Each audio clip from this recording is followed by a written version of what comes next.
The rain had stopped hours ago, but the forest still bled with silence. Officer Aiden Cole stood by the wrecked sedan, its headlights dimming against the mist. The driver's door hung open, swaying slightly in the cold wind.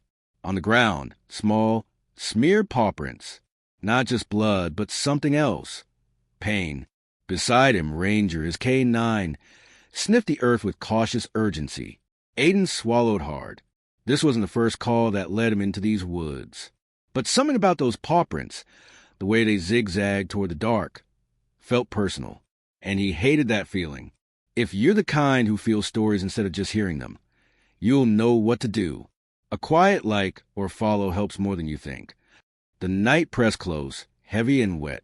Every step Aiden took sank slightly into the soaked earth, the mud clinging to his boots as though it wanted him to turn back.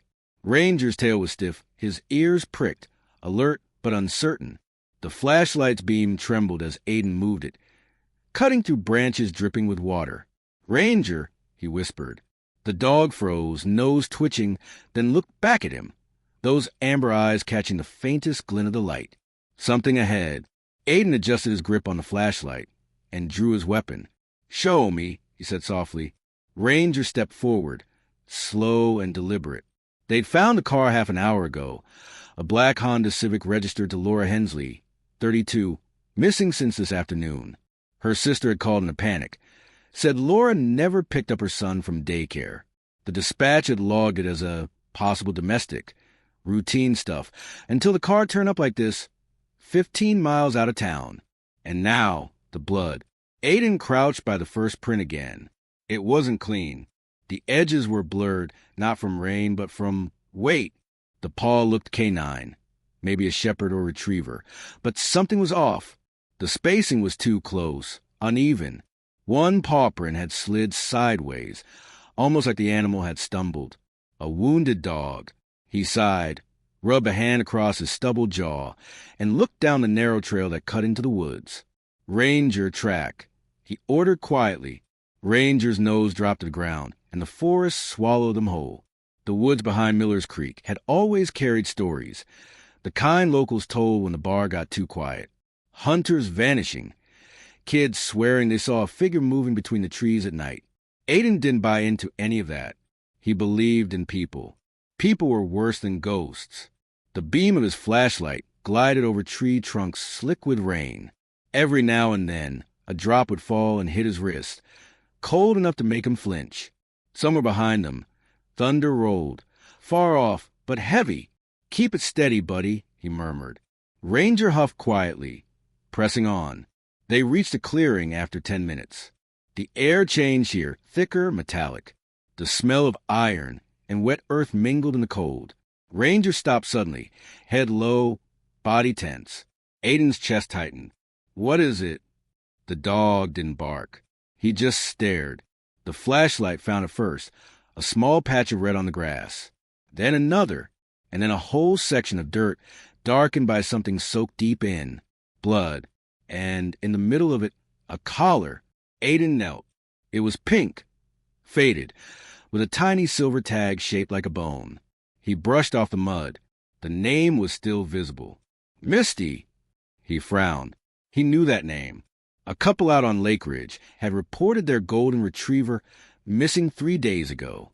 They'd been crying on the phone, said she ran off after a gunshot echoed near the forest. He'd written it off as another lost dog. "Jesus," he muttered. "What the hell are you doing out here, girl?" Ranger whined softly. Aiden turned the collar over and froze. There was something scratched into the metal beneath the name tag. Not engraved, scratched by hand or claw. "Help U.S." His throat went dry. He looked at Ranger, whose fur was bristling now. "Easy, boy. Easy." That was when they both heard it.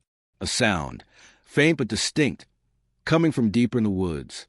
Not a growl, not a cry, a whimper. Human. Aiden's pulse quickened. He clicked the flashlight to a narrower beam, signaling Ranger forward. Branches cracked beneath their boots and paws as they moved, the sound unnaturally loud in the night air.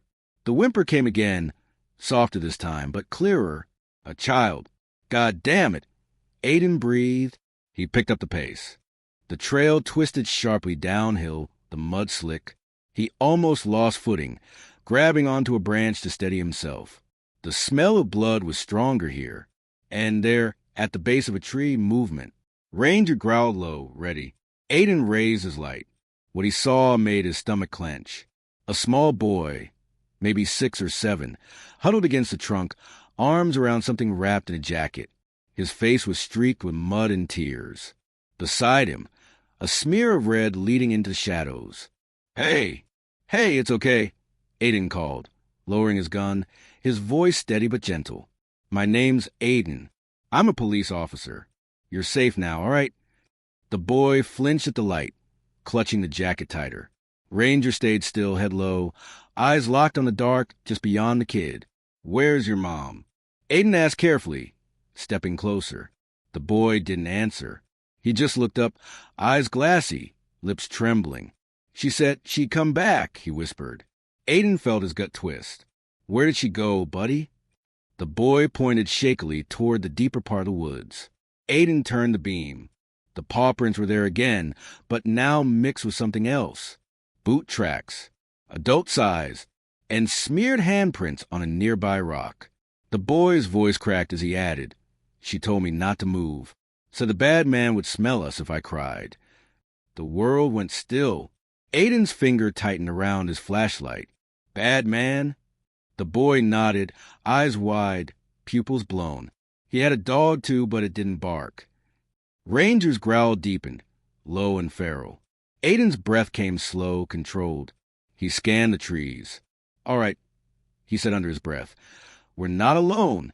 Then, snap! Somewhere behind him, a branch broke. He spun, flashlight slicing through the darkness, but there was only rain drifting through the air, falling softly against the leaves. Ranger barked once, sharp and loud. The boy screamed. Aiden swung the beam back. The kid was gone, vanished into the black. Eli, he shouted instinctively, remembering the name from a missing person's call hours ago. Eli stopped. He started running, heart pounding, Ranger tearing ahead. The blood trail was fresh now, splattered unevenly across the roots and stones. The paw prints beside it were no longer steady. They looked frantic. Something was chasing, or being chased. Aiden's radio crackled suddenly, static, then a voice breaking through. Cole, come in. We found Laura Hensley's husband. He's... The signal cut. Aiden froze mid-step. Found him? He whispered, pressing the transmitter. Dispatch. Repeat that. Found who? Over. Silence. Then Ranger stopped dead, staring ahead. Aiden raised the light again, and his chest went hollow. There, at the end of the trail, stood a man, dripping wet, clothes torn, one arm streaked with blood. In his other hand, a leash, and at the end of it, limping, bleeding from the paw, a German shepherd, not Ranger. Another one, identical. The man looked up slowly, eyes sunken but alert. He smiled faintly. You shouldn't have come here, officer. The flashlight flickered once and died. For a heartbeat, nothing existed. No sound, no light, just a thick, suffocating dark pressing in around them. Aiden's pulse thundered his ears. He tapped the flashlight twice, but it was dead. Ranger's low growl rumbled beside him, a living vibration in the cold night air. Stay, Aiden whispered. His own voice sounded distant, like it belonged to someone else. Then, a faint metallic click. Aiden's instincts fired. He swung to the sound, gun raised. Police, don't move. A dim orange flare burst to life. The man had lit a lighter. The glow trembled across his face. Mid-40s, unshaven, with hollow eyes that had long since stopped blinking like normal eyes should. He smiled, too calm for someone staring down the barrel of a Glock. You got a hell of a way of saying hello, officer, he rasped. The shepherd beside him whimpered, leaning weakly against his leg. Blood dripped from its paw, pooling darkly in the mud. Drop the lighter. Aiden ordered, now. The man hesitated, then slowly lowered his hand. The flame went out. In that instant of blackness, Aiden's gut screamed move. He took 2 steps sideways, re-aimed, and barked. On your knees. hands where I can see them. But when the light came back from his emergency flashlight, flicked on from his vest, the man was gone. Only the dog remained. Ranger padded forward cautiously, nose twitching. The injured shepherd didn't move, just lay there, panting shallow, eyes glassy. Aiden holstered his weapon and knelt, scanning the area. There were no retreat footprints, no broken brush, no sign of direction. The man had vanished as if the forest itself had swallowed him. Jesus Christ, he muttered, touching the wounded dog's fur. Warm, sticky, blood still fresh. He found the collar half torn around its neck, not leather, but chain. A crude one, handmade, the kind you see on fighting dogs. His flashlight caught a faint engraving on the metal plate. Property of L.H. Aiden's stomach turned. Laura Hensley. He looked over his shoulder, back toward the direction the boy had run. The pawprints were everywhere now, overlapping and confused. He reached for his radio again. Dispatch, this is Unit 4. I've got multiple subjects out here. One adult male, one injured canine, and static, then a distorted voice. Cole, get out. He's not. The signal broke. Not what? Aiden snapped. Dispatch, repeat. Nothing. He wiped rain from his eyes and forced himself to think. Laura's car. Her missing son. Bloody pawprints. The man. And now this dog. It all felt connected. But how? Ranger whined softly. He was staring at something, not ahead, but up. Aiden followed his gaze. High above, tangled in the bare branches, something swung gently in the wind. The beam of his light climbed the trunk and stopped on a human shape, a body. Aiden's breath froze in his chest. It was Laura Hensley, or what was left of her. Her body was suspended by what looked like wire, arms bent behind her unnaturally, head tilted to the side. Her eyes were open, glassy, empty, but somehow still pleading. A strand of blonde hair stuck to her cheek in the rain. The wire cut deep into her wrists, the flesh raw and dark. The blood on her coat had long dried, but beneath it, on the fabric near her chest, someone had written something in shaky red letters. I tried to run. Aiden took a slow step back, bile rising in his throat. Ranger whimpered, pressing closer. He looked at the dog on the ground, the identical shepherd. It was staring at her, too. Its tail gave one weak thump against the mud. Then it let out a sound, not a bark, not a growl, something broken, almost human. Aiden whispered, "Oh, God!" He pulled out his phone. No signal. He needed to get the kid, get back to the car, and call this in from the ridge. Then something caught his eye, a faint light flickering deeper in the woods. A lantern? A fire? He should have walked away. Any sane person would have. But then he heard a cry. A child's cry. Eli, he muttered. He grabbed the radio again, even knowing it was useless. Dispatch, Officer Cole in pursuit of possible suspect. Proceeding north along Creek Trail. Ranger barked once. Sharp, ready. They ran. The light grew brighter as they approached. A soft orange glow spilling from an old wooden cabin. Half collapsed, hidden among the pines. Smoke trickled from its chimney. Aiden slowed his pace. Gun raised, flashlight off now. Ranger moved like a shadow beside him. Inside the cabin, something clinked, metal on metal. Then a man's voice humming. A lullaby. Aiden pressed against the wall beside the door, heartbeat thudding in his throat. The tune was off-key but familiar. His wife used to hum it to their daughter before she died. He swallowed hard. "Ranger," he whispered, nodding toward the back. The dog slipped into the darkness, circling the structure. Aiden peered through a crack in the wood. The interior flickered in the firelight.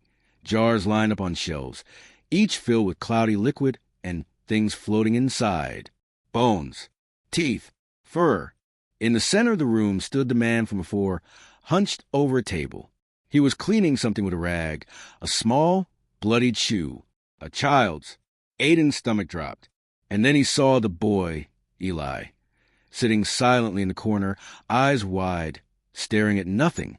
His lips moved slightly, but no sound came out. The man turned, holding the shoe like a prize. "She wanted to save him," he said, almost tenderly. But she didn't understand. The forest doesn't let you leave, not once it smells your fear. Aiden burst through the door. Police, step away from the boy. The man didn't even flinch. He smiled, a thin curve that never reached his eyes. You think this is about her? He said softly. You've been chasing the wrong tracks.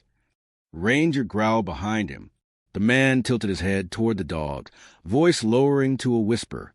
Tell me, Officer Cole, do you even know whose blood that is on your partner's paws? Aiden froze. Ranger whimpered, a strange, pained sound. Aiden looked down. There was blood smeared along the dog's fur, not from the ground, not fresh. Old. Ranger? Aiden whispered.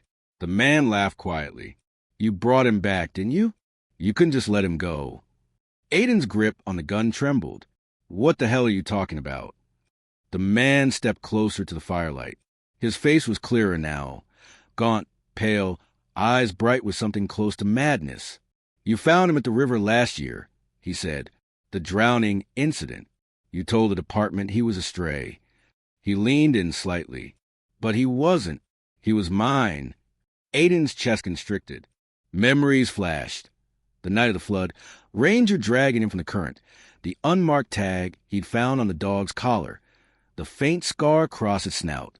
He shook his head. No, that's not. The man smiled wider. He remembers. Ranger's growl deepened, but it wasn't directed at the stranger anymore. It was at Aiden. The air snapped tight. Ranger, buddy easy, Aiden whispered, stepping back slowly. It's me. The man whispered, almost lovingly. You took what was mine, officer, so I took what was yours. Before Aiden could react, the door behind him slammed shut and Eli screamed. Aiden spun, flashlight catching movement, a shadow darting past the window. He grabbed the boy and dove for cover just as a shot rang out, shattering glass. Wood splintered. Smoke filled the cabin. Ranger. Aiden yelled, but the dog was gone, vanished into the night. When the ringing in his ears faded, the cabin was empty except for him and the boy. The stranger was gone. The only thing left on the table was a lighter, still burning faintly beside a torn photograph. Aiden picked it up with shaking hands. The photo showed him, 5 years younger, standing beside his wife and daughter, and right next to them, in the background, the same man, smiling. The wind had picked up again. It swept through the trees in long, hollow moans, carrying the smell of wet earth, gunpowder, and smoke from the burning cabin. Officer Aiden Cole crouched beside the boy, his heart hammering. The lighter's flame flickered between his trembling fingers, casting the photograph's faces in trembling light. His own family, smiling. His wife, Rachel. His daughter, Lily. And the man, that same man, standing in the background, half shadowed, half smiling. He felt the world tilt beneath him. No, he whispered. That's not possible. The boy, Eli, tugged at his sleeve, voice barely audible. He said you'd remember now. Aiden stared at him. What did he tell you, Eli? The child's lips quivered. That it wasn't the first time you followed the blood. Aiden's throat tightened. What does that mean? But the boy only looked toward the trees, the direction Ranger had run. He said your dog remembers, even if you don't. A distant bark echoed through the forest. Short, sharp, urgent. Ranger. Aiden rose, tucking the photo into his pocket. Stay close, he said. Don't make a sound. Eli nodded, clutching the edge of Aiden's jacket as they stepped out into the storm-lit woods. The rain had returned, light at first, then heavier. The muddy trail gleamed in flashes of lightning. And everywhere, between the puddles and scattered branches, were more pawprints, fresh, frantic, bleeding into the soil. Ranger was hurt, but he was leading them somewhere. Aiden kept his flashlight low, his gun drawn, eyes scanning for movement. He tried the radio again, still dead. The sound of barking came again, closer this time. But there was something wrong with it. It wasn't a call for help. It was warning. They found Ranger at the mouth of a ravine, standing rigid, for slicked with rain. Beyond him, a faint light glowed beneath the trees, a lantern swaying gently from a branch. Below it, a shape. The man. He was waiting. Aiden stopped a few yards away, rain streaming down his face. "You're under arrest," he called out, voice steady despite the tremor in his hands. "Put your hands where I can see them." The man didn't move. His voice came low and even. "You still don't remember, do you?" Aiden gritted his teeth. "You killed Laura Hensley. You hurt that child. That's all I need to know." The man chuckled softly, shaking his head. "Laura found me, officer. She came looking for her dog, my dog." He glanced toward Ranger, whose growl deepened. He remembered me. The forest does that. It keeps things, even the ones you try to bury. Aiden raised his gun higher. "Don't test me."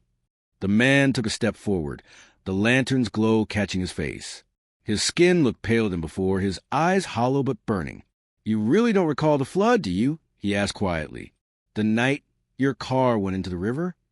Aiden blinked. "What are you?" "Your daughter," the man interrupted softly. "Lily." The name hit like a blade. Aiden's hand faltered. The man's voice was almost tender.